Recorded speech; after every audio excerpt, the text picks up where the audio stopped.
Seja bem-vindo ao canal do CREA Santa Catarina. Inscreva-se em nosso canal e ative o sininho das notificações para ser informado de todas as novidades.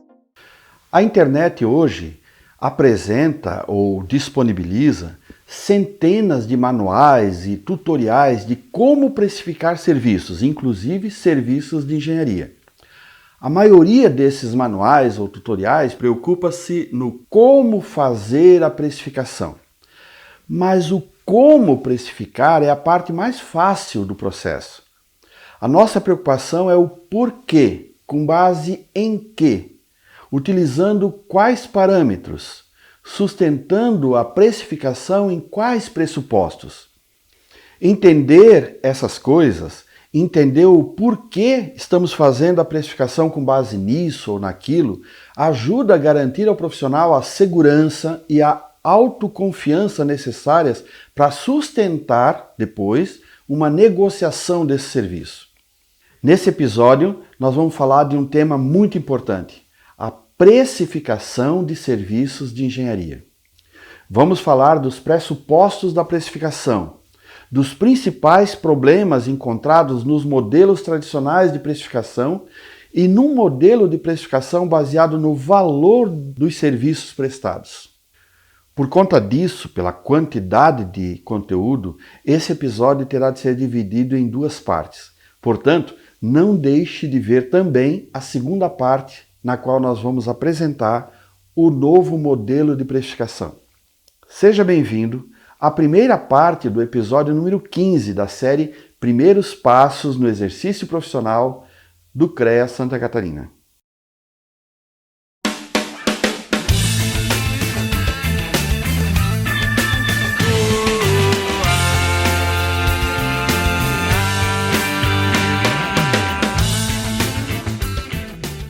A definição do seu preço, quanto você vai cobrar pelo seu serviço, pode ser baseada ou sustentada em diversos pressupostos. Primeiro, é preciso entender que o preço cobrado por engenheiros e por agrônomos deve estar num desses seguintes níveis. O valor ideal, que é o valor justo, é o valor com o qual o profissional ou o escritório recebe a melhor e mais justa remuneração pelo trabalho e pelos resultados oferecidos ao cliente. Um bom parâmetro é verificar o valor que ainda dá ao cliente um resultado muito vantajoso. Importante, portanto, que o profissional conheça muito bem os ganhos de curto, médio e longo prazo para o cliente. O nível intermediário é o valor bom, é aquele valor considerado um bom negócio para o escritório, um bom negócio para o profissional, ainda que ele durante a negociação tenha feito algumas concessões. E o valor minimamente aceitável, que é um valor determinado pelos seus custos totais de produção, os custos totais da realização daquele trabalho. Muito importante. 90% ou mais de 90% dos profissionais cobram menos do que os custos, porque eles desconsideram itens importantes nos custos, como a estrutura necessária, a remuneração pelos serviços do próprio profissional. Existem diversos pressupostos simplificados de precificação. O primeiro, e muito comum, é a precificação baseada no valor cobrado pelos concorrentes.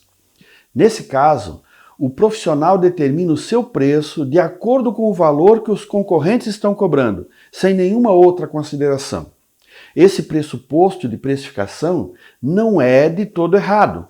Ele funciona em muitos casos, especialmente quando o seu produto é uma commodity. E alguns serviços de engenharia podem ser considerados commodities. Ou seja, é muito difícil de ser diferenciado. Há alguns serviços. Não todos, a maioria dos serviços de engenharia não é commodity. Aí, a precificação baseada no preço que é praticado pela concorrência pode até fazer algum sentido. No geral, não faz, porque no geral, o serviço de engenharia não é commodity e não deveria ser tratado dessa forma. Além disso, existem alguns problemas com relação a esse pressuposto de precificação. O primeiro é que no serviço de engenharia e de agronomia é muito complicado de se obter informações sobre os seus concorrentes, inclusive do quanto eles estão cobrando. Muitas vezes esse tipo de informação é obtida de forma indireta e, naturalmente, imprecisa. De forma direta, límpida, cristalina é muito difícil de obter. Além disso, nem todos os profissionais oferecem um determinado serviço com o mesmo escopo. Então, se o produto não é de fato uma commodity, ou seja, não é tudo igual, a diferença de escopo impacta na diferença do preço. E quando isso não é observado, nós vamos ter um problema na sua negociação do seu preço. Mas tem uma coisa boa no preço baseado na concorrência, que é a facilidade de negociar. Sempre que você usa o preço baixo porque ele está de acordo com a concorrência, negociar preço é muito mais fácil. O resultado final não é bom, mas negociar se torna mais fácil. O segundo pressuposto simplificado é a precificação baseada no poder aquisitivo do cliente. É quando o preço é estabelecido de acordo com uma avaliação subjetiva de quanto o cliente pode pagar sem achar muito caro. É o que acontece, por exemplo, quando um determinado serviço, com um determinado preço no mercado, acaba tendo um preço bem maior se for oferecido para médicos ou dentistas. Funciona? Sim, funciona. Em casos bem específicos, mas funciona. Um terceiro pressuposto simplificado de precificação é a precificação baseada em demanda, em sazonalidade. É quando o profissional cobra mais caro ou mais barato, dependendo da demanda por aquele serviço num determinado período. Pode ser uma determinada época do ano, pode ser em função de outros eventos do mercado ou mesmo de circunstâncias pontuais. Existe um pressuposto bem tradicional e nem tão simplificado assim, que é a precificação baseada nos custos, que é talvez uma das mais utilizadas pela maioria dos profissionais. Porém, no mais das vezes, essa precificação faz uma análise superficial dos custos e acaba definindo os preços com base em poucas informações. Ou seja, muitos custos acabam não sendo levados em conta. E muitos desses custos esquecidos podem ser muito importantes. Nem sempre são incluídos o custo da estrutura imobilizada, o custo fixo operacional, o custo direto de produção e praticamente nunca são considerados os custos invisíveis. O custo da estrutura é o custo do patrimônio físico e do patrimônio organizacional da empresa. O custo fixo operacional é aquele custo para manter o escritório funcionando do primeiro ao último dia do mês, tendo ou não tendo serviços para entregar aos clientes. É o custo de manter a porta aberta, e geralmente é considerado o período de um mês. O custo direto de produção é o custo mais simples e ele é também o mais fácil de ser percebido, é o mais fácil de ser computado. É o custo de produzir um determinado trabalho, aquele custo que só existe em função da existência de um contrato. Ele não é diluído no custo fixo operacional. E quando ele aparece, ele é totalmente coberto por parte do faturamento correspondente. Por isso é que, em muitos casos, é o único custo que acaba sendo considerado pelo profissional na hora de precificar o seu trabalho, porque ele é muito visível. Os custos invisíveis são os custos relacionados aos riscos e também os custos de construção e sustentação do patrimônio imaterial e organizacional da empresa de engenharia ou de agronomia. Esses custos invisíveis ocorrem principalmente em decorrência das características da prestação de serviços, que a gente já viu no episódio número 12.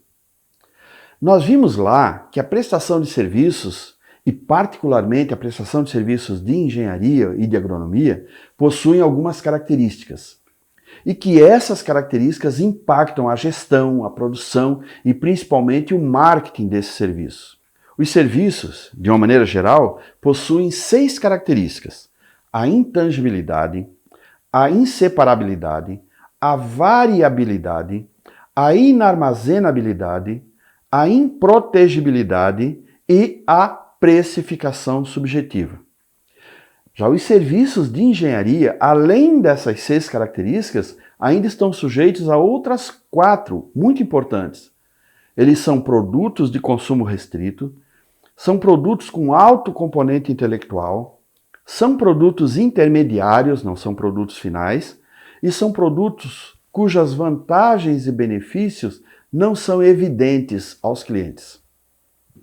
E cada uma dessas características, além dos impactos na gestão, na produção, no marketing, geram também riscos e custos invisíveis para o profissional ou para as empresas de engenharia e de agronomia.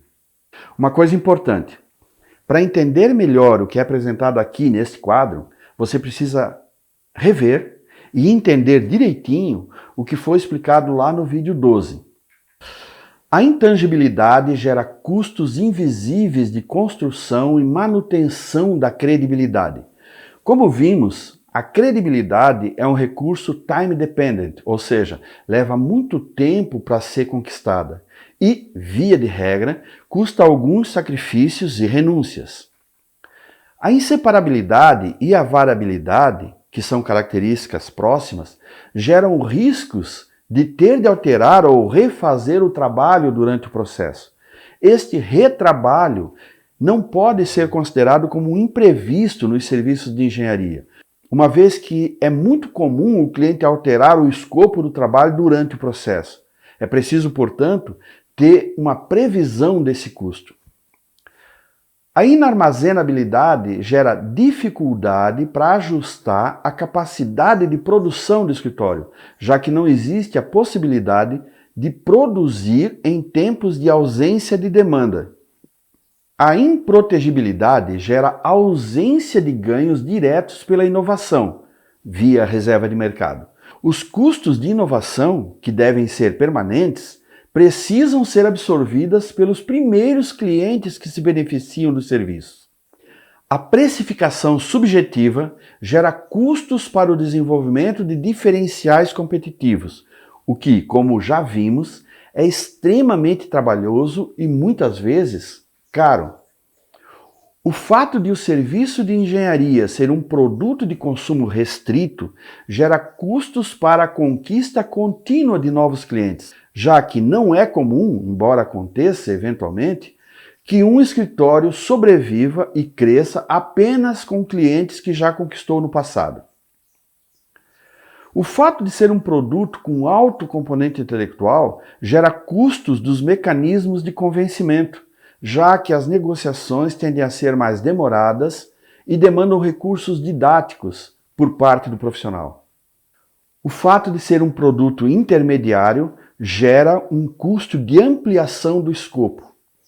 Como o cliente não terá uma satisfação imediata ao receber o serviço concluído do profissional, será sempre necessário agregar ao escopo do trabalho outros elementos para compensar essa situação. E, finalmente, o fato de o serviço de engenharia ser um produto cujas vantagens e benefícios não são evidentes aos clientes gera um custo do relacionamento de pós-venda. O profissional não pode pressupor uma satisfação automática do cliente, mesmo que a prestação de serviço tenha sido de alta qualidade. O trabalho de pós-venda é necessário para esclarecer vantagens ou benefícios que o cliente teve e que eventualmente não tenha percebido. O que foi visto aqui nesse quadro mostra principalmente que a precificação baseada em custos, embora seja muito correta, exige uma análise muito mais aprofundada para que custos relevantes e importantes não sejam deixados para trás. E para finalizar essa lista de pressupostos de precificação, nós temos a precificação baseada no valor do produto. E você já deve estar desconfiando de que, em se tratando de serviços de engenharia e de agronomia, a precificação baseada no valor do produto é a mais importante, a mais relevante e a que vai produzir os melhores resultados.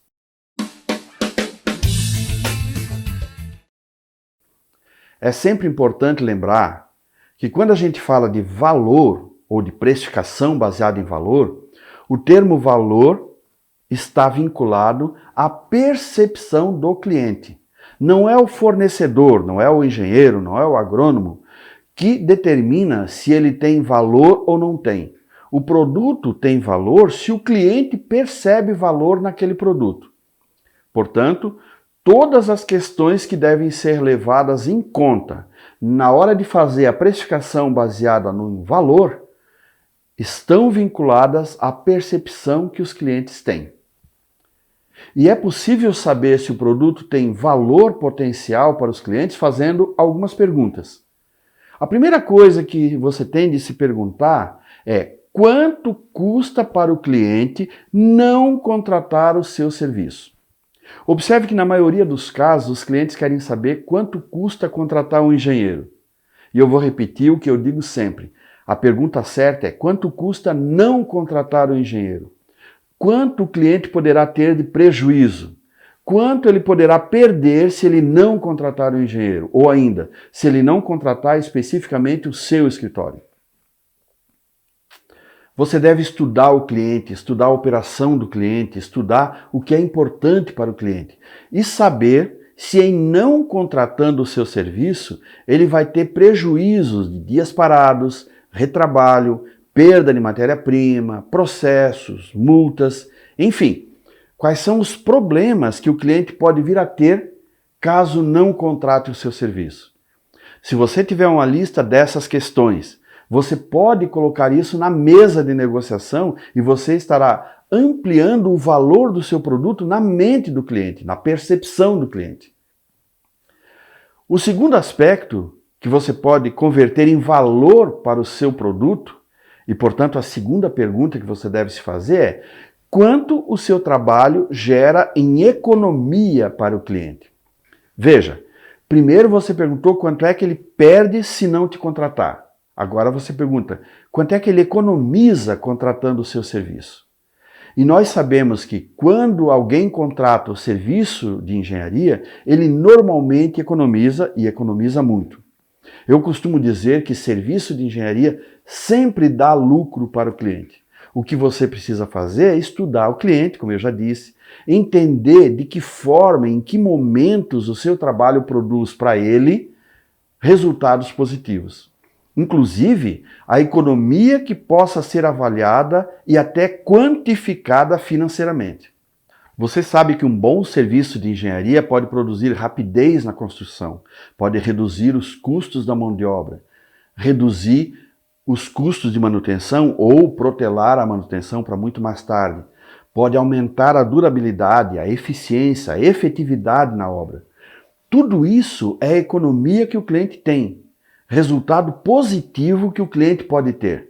Numa terceira abordagem, você pode se perguntar quanto ou como o seu trabalho pode produzir diretamente ganhos financeiros para o seu cliente. No item anterior, nós vimos o que o cliente economiza. Aqui, nós estamos interessados em entender como o cliente pode se beneficiar financeiramente do trabalho que o engenheiro faz. Como é que o trabalho do engenheiro contribui para que o cliente obtenha ganhos financeiros? O cliente vai ganhar em eficiência no produto resultante do projeto ou do trabalho feito pelo engenheiro? Haverá uma valorização no patrimônio resultante?